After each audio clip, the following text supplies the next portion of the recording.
সংবাদ সবাইকে স্বাগত জানাচ্ছি। আমি ফিরোজ তোহা। শুরুতেই সংবাদ শিরোনাম জানিয়ে দেব এই মুহূর্তে হাতে পাওয়া সর্বশেষ গুরুত্বপূর্ণ আপডেট বাংলা সংবাদ। শুরুতেই থাকছে, আবারও গোপালগঞ্জে যাওয়ার ঘোষণা দিয়েছেন জাতীয় নাগরিক পার্টির আহ্বায়ক নাহিদ ইসলাম। তিনি বলেন, আমরা আবারও গোপালগঞ্জে যাব। আমরা জীবিত থাকলে গোপালগঞ্জের প্রত্যেকটি উপজেলার প্রত্যেকটা গ্রামে কর্মসূচি করব। গোপালগঞ্জের প্রতিটা ঘরে ঘরে জুলাই গণঅভ্যুত্থানের পতাকা উঠবে। এবারে জানাবো, নির্বাচন নিয়ে গভীর ষড়যন্ত্র চলছে রিজভী। বিএনপির সিনিয়র যুগ্ম মহাসচিব অ্যাডভোকেট রুহুল কবির রিজভী বলেছেন, ভোট কেন্দ্রে আবার ভোটারের পদধ্বনি মুখর হবে। আমরা সেটা চাই, তার জন্যই এত কিছু। তাহলে ভোট কেন পেছাবে? সামাজিক যোগাযোগ মাধ্যমে কথা উঠেছে কেন? এটা তো গোটা জাতির প্রশ্ন। তাহলে নিশ্চয়ই ভেতরে ভেতরে অত্যন্ত গভীর ষড়যন্ত্র চলছে। এটা তো হতে পারে না। জানিয়ে দেব, গণতন্ত্রের মুখোশ পরে স্বৈরতন্ত্র করতে দেবে না বিএনপি। মঈন খান। গণতন্ত্রের মুখোশ পরে কেউ যদি এদেশে স্বৈরতন্ত্র করতে চায়, সেটা বিএনপি হতে দেবে না বলে মন্তব্য করেছেন বিএনপির স্থায়ী কমিটির সদস্য আব্দুল মঈন খান। গণতন্ত্রের পথে উত্তরণের জন্য নির্বাচনী প্রক্রিয়ার বাইরে অন্য কোনো পন্থা গ্রহণযোগ্য নয় বলেও মন্তব্য করেন তিনি।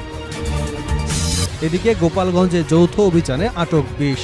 গোপালগঞ্জে জাতীয় নাগরিক পার্টির সমাবেশ ঘিরে হামলা এবং সংঘর্ষের পর চলমান কারফিউর মধ্যে যৌথ বাহিনীর অভিযানে 20 জনকে আটক করা হয়েছে। খবর বিবিসি বাংলার। জানাবো, 10 মাসে 17 বছরের চেয়েও বেশি ক্ষতি হয়েছে দাবি বিএনপি নেতার। আওয়ামী লীগের 17 বছর থেকেও সবশেষ 10 মাসে দেশের বেশি ক্ষতি হয়েছে বলে দাবি করেছেন বিএনপির কেন্দ্রীয় কমিটির সহযুগ্ম বিষয়ক সম্পাদক মীর নেওয়াজ আলী নেওয়াজ। পাশাপাশি অন্তর্বর্তী সরকারকে জামাত এবং ছাত্রদের সরকার বলেও আখ্যা দিয়েছেন তিনি। এবং সর্বশেষ জানাবো আন্তর্জাতিক সংবাদ। ইরান কেন ইসরায়েলের আশদাত এবং হাইফা তেল শোধনাগারে হামলা করেছিল? সাম্প্রতিক সংঘাতে ইরানের ক্ষেপণাস্ত্র হামলায় ইসরায়েলের দুটি প্রধান তেল শোধনাগার আশদাত এবং হাইফা গুরুতরভাবে ক্ষতিগ্রস্ত হয়। ইরান অত্যন্ত সুপরিকল্পিতভাবে এই স্থাপনাগুলোর উপর আঘাত হানে বলে দাবি করে আইআরজিসি। জানা যায়, কৌশলগত এই হামলার উদ্দেশ্য ছিল ইসরায়েলের জ্বালানি খাতকে অচল করে দেওয়া এবং দেশটির অর্থনৈতিক এবং সামরিক ক্ষমতার উপর আঘাত হানা। এতক্ষণ শিরোনাম শুনছিলেন, এবার বিস্তারিত। প্রিয় দর্শক, আপনি যদি এই চ্যানেলে নতুন হয়ে থাকেন, ভিডিওটি দেখতে দেখতে চ্যানেলটি সাবস্ক্রাইব করে আমাদের সঙ্গে থাকুন। আর এই ভিডিও সম্পর্কে আপনি আপনার মূল্যবান মতামতটি কমেন্ট বক্সে জানিয়ে দিন। আর হ্যাঁ প্রিয় দর্শক, জানিয়ে দিন ভিডিওটি কোথা থেকে দেখছেন। আমরা আবারও গোপালগঞ্জে যাব। নাহিদ ইসলাম। আবারও গোপালগঞ্জে যাওয়ার ঘোষণা দিয়েছেন জাতীয় নাগরিক পার্টির আহ্বায়ক নাহিদ ইসলাম। তিনি বলেন, আমরা আবারও গোপালগঞ্জে যাব। আমরা জীবিত থাকলে গোপালগঞ্জের প্রত্যেকটা উপজেলায় প্রত্যেকটা গ্রামে কর্মসূচি করব। গোপালগঞ্জের প্রতিটা ঘরে ঘরে জুলাই ও গণহত্যার পতাকা উঠবে। গোপালগঞ্জ মুজিববাদীদের হবে না, বাংলাদেশপন্থীদের হবে। বৃহস্পতিবার নিজের ভেরিফাইড ফেসবুক পেজে এক পোস্টে এসব কথা বলেন নাহিদ ইসলাম। ফেসবুক পোস্টে নাহিদ বলেন, গোপালগঞ্জ নিয়ে আমাদের অবস্থান গতকালকের বক্তব্যেই পরিষ্কার করে বলা হয়েছে। পুরো বাংলাদেশের প্রতি আমাদের যে কমিটমেন্ট, গোপালগঞ্জের প্রতি আমাদের সেই একই কমিটমেন্ট। গোপালগঞ্জের অধিবাসীদের প্রতি রাজনৈতিক বৈষম্য আমরা বিরোধিতা করি। গোপালগঞ্জ এবং পুরো বাংলাদেশকে আমরা মুজিবাদী সন্ত্রাস এবং ফ্যাসিবাদ থেকে মুক্ত করব।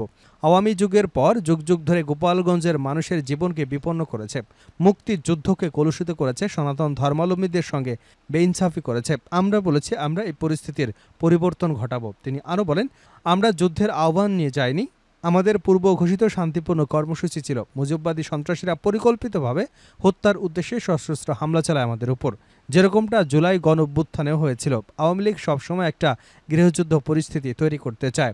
গণঅভ্যুত্থানে আওয়ামী লীগের এত হত্যাকাণ্ডের পরও 5 আগস্টের পরে অনেকেই রিফাইন্ড আওয়ামী লীগ আনতে চেয়েছিল। তাদের মনে রাখা উচিত, আওয়ামী লীগ কোনো রাজনৈতিক দল নয়, আর এটা একটা সন্ত্রাসবাদী সংগঠন। 5 আগস্টের পরে আমরা বহু বলেছি, আমরা আইনি এবং বিচারিক প্রক্রিয়ায় জুলাই গণহত্যার বিচার চাই। কিন্তু ছাত্রলীগ এবং আওয়ামী লীগের লোকদের ব্যাপক হারে গ্রেপ্তার করা হয়নি। গ্রেপ্তার হলেও কোর্ট থেকে জামিন দিচ্ছে, থানা থেকে পালিয়ে যাচ্ছে। প্রশাসনের বিভিন্ন স্তরে ফ্যাসিবাদের দোসর দুর্নীতিবাজ কর্মকর্তারা ঘাপটি মেরে আছে, যাদের টাকা দিয়ে কিনে ফেলা যায় মন্তব্য করেছে নাহিদ ইসলাম। তিনি বলেন, নিষিদ্ধ সংগঠন ছাত্রলীগের পুরো বাংলাদেশের বিভিন্ন জায়গায় নেতাকর্মীরা গতকাল গোপালগঞ্জে ছিল। প্রশাসন ও নিরাপত্তা বাহিনী যেভাবে ইনস্ট্রাকশন দিয়েছে, সকালে নাশতার পরেও সিকিউরিটি ক্লিয়ারেন্স পেয়েই আমরা গোপালগঞ্জে প্রবেশ করেছি। পদযাত্রা করিনি, পথসভা করেছি শুধু। গোপালগঞ্জের বিভিন্ন উপজেলা থেকে আমাদের লোকজনকে আসতে দেওয়া হয়নি, বিভিন্ন জায়গায় বাস আটকে দেওয়া হয়েছে। এরপরেও আমরা শান্তিপূর্ণ পথসভা শেষ করেছি। যাওয়ার পথে সশস্ত্র আক্রমণ চালিয়েছে আওয়ামী সন্ত্রাসীরা। নিরাপত্তা বাহিনী যেভাবে ইনস্ট্রাকশন দিয়েছে, আমরা সেভাবে সেখান থেকে বের হয়েছি। 4 জনের মৃত্যুর খবরে নাহিদ বলেন, আমরা 4 জনের মৃত্যুর কথা শুনেছি। কোনো বিচার বহির্ভূত হত্যাকাণ্ডকে আমরা সমর্থন করি না, প্রত্যাশাও করি না। সন্ত্রাসীদের বিচারিক প্রক্রিয়ার ব্যবস্থা নিতে হবে। তিনি আরও বলেন, প্রশাসন এবং গোয়েন্দা সংস্থা যদি সঠিক সময়ে সঠিক পদক্ষেপ নিত তাহলে এমন পরিস্থিতি তৈরি হতো না। এ দায়ভার সরকার এবং প্রশাসনকে নিতে হবে। আমরা পুরো ঘটনার সুষ্ঠু তদন্ত এবং সন্ত্রাসীদের বিচারের দাবি করছি। সুনির্দিষ্ট তথ্যের ভিত্তিতে সন্ত্রাসীদের গ্রেপ্তার করতে হবে। শুধু গোপালগঞ্জ নয়, সারা দেশে এই গ্রেপ্তার অভিযান চালাতে হবে। নির্বাচন নিয়ে গভীর ষড়যন্ত্র চলছে রিজভী। বিএনপির সিনিয়র যুগ্ম মহাসচিব অ্যাডভোকেট রুহুল কবির রিজভী বলেছেন, ভোট কেন্দ্র আবার ভোটারের পদধ্বনিতে মুখর হবে, এটাই চাই, তার জন্যই এত কিছু। তাহলে ভোট কেন পেছাবে? সামাজিক যোগাযোগ মাধ্যমে কথা উঠেছে, এটা তো আজ গোটা জাতির প্রশ্ন। তাহলে নিশ্চয়ই ভেতরে ভেতরে অত্যন্ত গভীর ষড়যন্ত্র চলছে, এটা তো হতে পারে না। বৃহস্পতিবার দুপুরে রাজধানীর নয়াপল্টনে বিএনপির কেন্দ্রীয় কার্যালয়ের সামনে এক বিক্ষোভ সমাবেশ ও প্রতিবাদ সমাবেশে তিনি এমন অভিযোগ করেন। কৃষক দলের সভাপতি হাসান জাফির তুহিনের সভাপতিত্বে ও সাধারণ সম্পাদক শহীদুল ইসলাম বাবুলের পরিচালনায় সমাবেশে অন্যরাও বক্তব্য রাখেন।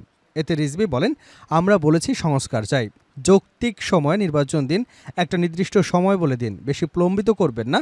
লন্ডনে অন্তর্বর্তীকালীন সরকারের প্রধান উপদেষ্টা ডক্টর মোহাম্মদ ইউনুস, বিএনপির ভারপ্রাপ্ত চেয়ারম্যান তারেক রহমানের বৈঠক হলো। বৈঠক থেকে একটা যুক্ত বিবৃতি এলো, দেশের মানুষ একটু স্বস্তি পেয়েছে, কিন্তু এই স্বস্তি আমার মনে হয় কেউ চাইছেন না। তার পরপরই সারা দেশে শুরু হলো সংঘাত, রক্তাক্ত পরিস্থিতি। কেন? প্রশ্ন তোলেন রিজভী। তিনি বলেন, রাজধানীর মিটফোর্ডের হত্যাকাণ্ডের ঘটনার সঙ্গে সঙ্গে বিএনপি নিন্দা জানিয়েছে। এটার সঙ্গে যারা জড়িত তাদের আজীবন বহিষ্কার করেছে। ঘটনার পরপর চেয়ারম্যান এবং মহাসচিবের বিবৃতি নিন্দা জানানো হয়েছে। বলা হয়েছে, জড়িতদের দৃষ্টান্তমূলক শাস্তি দিতে হবে, তারা যেখানেই থাকুক, যে অবস্থায় থাকুক। রিজভী আরও বলেন, নারায়ণগঞ্জের মাফিয়া গডফাদার আর কক্সবাজারের গডফাদারদের জন্য শেখ হাসিনা পার্লামেন্টে তাদের পক্ষে কথা বলতেন। আর দলের নামে কেউ চাঁদাবাজি করেছে, কেউ যদি অন্যায় করেছে, তাহলে সাংগঠনিক শাস্তির ব্যবস্থা হচ্ছে। শাস্তিস্বরূপ কেউ বহিষ্কার হচ্ছেন, কারো পদ স্থগিত হচ্ছে, অথবা আমরা নিজেরাই পুলিশকে বলছি তাদের বিরুদ্ধে মামলা দিয়ে আবার নিজেরাও মামলা দিচ্ছে। এটাই তো তারেক রহমান। আর মিটফোর্ডের ঘটনা কেন তার বিরুদ্ধে কুরুচিপূর্ণ স্লোগান দেওয়া হচ্ছে? তিনি বলেন, বেগম খালেদা জিয়া ৬-৭ বছর ভয়ঙ্কর নিপীড়নের শিকার হয়েছেন। অন্ধকারাচ্ছন্ন ঘরের মধ্যে যেমনি নিঃশ্বাস নেওয়া যায় না, ঠিক সেই ঘরের মধ্যে বন্দি করে রাখলো শেখ হাসিনা। গোটা জাতি যার প্রতি সহানুভূতিশীল, অথচ তার বিরুদ্ধে কুরুচিপূর্ণ কথা বলেছেন। তিনি আরও বলেন, তারেক রহমানকে ছাদের উপর থেকে ফেলে দিল, কোমর ভেঙে ফেলা হলো। নিপীড়ন নির্যাতনের এক প্রতীক হচ্ছেন তারেক রহমান। তার বিরুদ্ধে মিছিল এবং ফেসবুক সামাজিক যোগাযোগ মাধ্যমে বিভিন্ন কন্টেন্ট তৈরি করে আজেবাজে বিভিন্ন ধরনের কথাবার্তা বলা হচ্ছে। তাহলে খুলনায় বিএনপির একজন যুবককে গুলি করে তার পায়ে রক কেটে দিল এবং কক্সবাজারে বিএনপি কর্মী আব্দুল করিমকে হত্যা করল জামায়াত, সেটা নিয়ে কেন কথা হচ্ছে না? গণতন্ত্রের মুখোশ পরে স্বৈরতন্ত্র করতে দেবে না বিএনপি, মঈন খান। গণতন্ত্রের মুখোশ পরে কেউ যদি এদেশে স্বৈরতন্ত্র করতে চায়, সেটা বিএনপি হতে দেবে না বলে মন্তব্য করেছেন স্থায়ী কমিটির সদস্য আব্দুল মঈন খান। গণতন্ত্রের পথ উত্তরণের জন্য নির্বাচনী প্রক্রিয়ার বাইরে অন্য কোনো পন্থা গ্রহণযোগ্য নয় বলেও মন্তব্য করেন তিনি। বুধবার দুপুরে জাতীয়তাবাদী মুক্তিযোদ্ধা দলের এক প্রতিবাদ সভায় মঈন খান এসব কথা বলেন। জাতীয় প্রেস ক্লাবের আব্দুল সালাম হলে জাতীয়তাবাদী মুক্তিযোদ্ধা দলের উদ্যোগে বিএনপির ভারপ্রাপ্ত চেয়ারম্যান তারেক রহমানের নামে ষড়যন্ত্রমূলক মিথ্যাচার ও অপপ্রচারের প্রতিবাদে এই পথসভা হয়। মঈন খান বলেন, আমরা স্পষ্ট ভাষায় একটি কথা বলে দিতে চাই, আমরা গণতন্ত্রে বিশ্বাস করি। গণতন্ত্রের যে উত্তরণ, সেই উত্তরণেরই একটিমাত্র প্রক্রিয়া আছে। সেই প্রক্রিয়াটি কী? সেই প্রক্রিয়ার নাম হচ্ছে একটি অবাধ, সুষ্ঠু, নিরপেক্ষ নির্বাচন। এর বাইরে আর অন্য কোনো পন্থা বাংলাদেশে অথবা সারা বিশ্বেই কোথাও নেই। যারা গণতন্ত্রে বিশ্বাসী নয়, যারা অন্য কোনো পন্থায় তারা এদেশকে পরিচালনা করতে চায়, তাদের বিএনপির পথ আলাদা। তারেক রহমানের বিরুদ্ধে কটূক্তিমূলক মন্তব্য করার ঘটনায় তীব্র নিন্দা জানিয়ে মঈন খান বলেন, এদেশে গত কয়েকদিনে যে বিভিন্ন ঘটনা ঘটেছে, সেই ঘটনার মূল্যেও রহস্য রয়েছে। সেই রহস্য আজকে বাংলাদেশের 18 কোটি মানুষকে উন্মোচিত করতে হবে। আমরা শান্তিপূর্ণ রাজনীতিতে বিশ্বাসী, আমরা নিয়মতান্ত্রিক রাজনীতিতে বিশ্বাসী, আমরা সুষ্ঠু রাজনীতিতে বিশ্বাসী। গোপালগঞ্জে যৌথ অভিযানে 20 জন আটক। গোপালগঞ্জে জাতীয় নাগরিক পার্টির সমাবেশ ঘিরে হামলা এবং সংঘর্ষের পর চলমান কারফিউর মধ্যে যৌথ বাহিনীর অভিযানে অন্তত 20 জনকে আটক করা হয়েছে। খবর এবিসি বাংলার। গোপালগঞ্জ সদর থানার ভারপ্রাপ্ত কর্মকর্তা মীর মোহাম্মদ সাজিদুর রহমান বিবিসি বাংলাকে জানিয়েছেন, মূলত বুধবার রাত থেকে বৃহস্পতিবার সকাল পর্যন্ত অভিযান চালিয়ে এই 20 জনকে আটক করা হয়। তিনি জানান, আটকদের গোপালগঞ্জ সদর থানায় হস্তান্তর করা হয়েছে। তাদের বিরুদ্ধে মামলা প্রক্রিয়াধীন। গোপালগঞ্জের আইনশৃঙ্খলা পরিস্থিতি স্বাভাবিক আছে বলেও জানিয়েছেন তিনি। এদিকে বুধবার দিনব্যাপী সংঘর্ষের পর রাত ৮টা থেকে গোপালগঞ্জের কারফিউ করে অন্তর্বর্তীকালীন সরকার ২২ ঘন্টার এই কারফিউ বৃহস্পতিবার সন্ধ্যা ৬টা শেষ হবার কথা রয়েছে। তবে কারফিউয়ের মধ্যে সকাল থেকেই শহর জুড়ে হালকা যান চলাচল দেখা গেছে। কিছু কিছু দোকানপাটও খুলেছে, তবে স্বাভাবিক দিনের চেয়ে সড়কে মানুষের উপস্থিতি কিছুটা কম। শহর জুড়ে পুলিশের কয়েকটি গাড়ি টহল দিতে দেখা গেছে।